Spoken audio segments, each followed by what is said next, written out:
Friends, welcome to another mini blog. তো কেমন আছো তোমরা?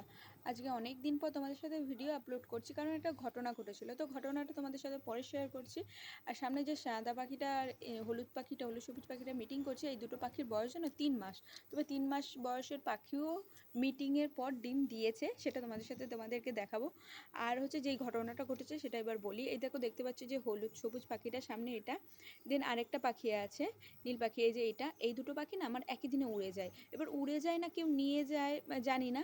আর ওই কোনায় একটা ছোট্ট পাখি আছে, আর ওই পাখিটা একই দিনে মারা যায়। দেখো, বলছিলাম না তোমাদের যে সাদা পাখিটা ডিম দিয়েছে, মানে মিটিং করছে ডিম দেবে না, দেখো 4টে ডিম দিয়েছে। দেন আমার আরেকটা পাখিও 5টা ডিম দিয়েছে। দেন এই দেখো চলে আসছে যে হলুদ পাখিটা, এই পাখিটা 8টা ডিম দিয়েছে। এই পাখিটার যে জুড়ি সেটা উড়ে যায়। এই পাখিটার প্রথম ডিমের বাচ্চা উড়ে যায়, দ্বিতীয়বার যে ডিম দিয়েছিল সেই একটা বাচ্চা মারা যায়। আর এইটা হচ্ছে 3বারের বার ডিম দিয়েছে।